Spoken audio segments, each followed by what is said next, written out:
Alright, we're going to take a look at how to apply default settings for a certain cabinet type. So notice when we have a wall cabinet here, some of the options, features of the machine are unchecked. Then we select a base cabinet, some new features get checked and some unchecked. How this happens is by our settings, going to Tools, then Cabinet Settings. The Cabinet Settings forms open up, and we have the same type of drop-down box for the cabinet types. Same cabinet types that are listed here show up on our main entry page.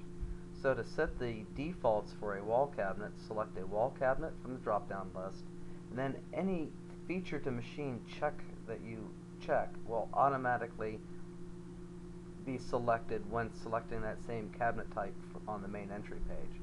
So on a wall cabinet, if we do not need to have back nailers, I'll just uncheck back nailers. Now it is also notice that we have a lot more features to machine in our settings form than we do on our main entry page.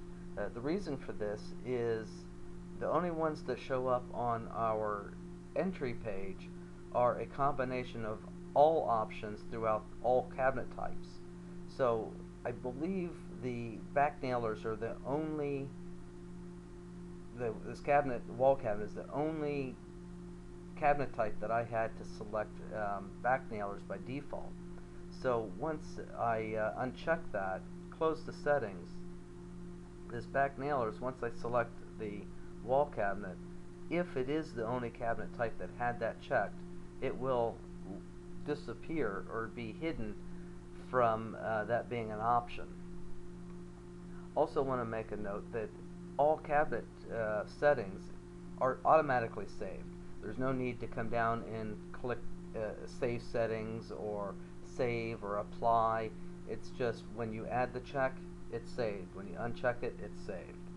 Now we do have an option down below to save these settings to a custom file or open a custom settings file.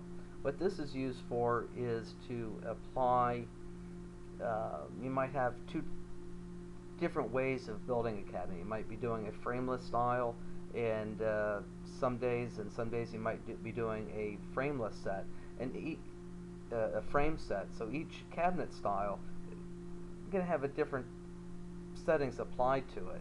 So you might be able to go through here and select all the settings that for the way you build your frameless cabinet, and then come down and click Save Settings to a custom file. Then go through and set everything up the way you would for a face frame cabinet and save that to a custom settings file.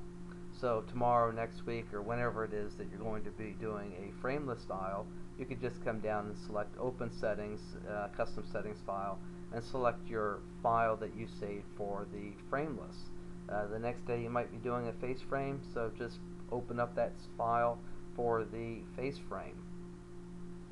Another thing to note is if you already have cabinets that are in the cabinet list, changing the settings here are not going to be applied to any cabinet that's already in the list.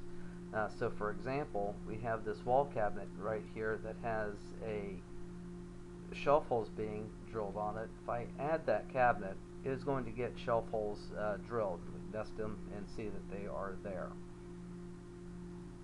Going into settings, cabinet settings, for the wall cabinet, and unchecking drill shelf holes is not going to take the shelf hole option out of the cabinet that's already in that list.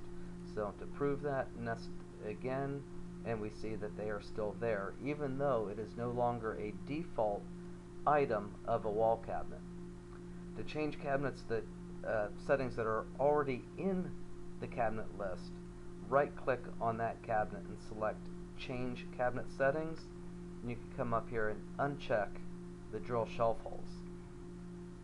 Or you could add back nailers to that cabinet if you need to have them. Well, that is the basics overview of the settings. I hope that is some help.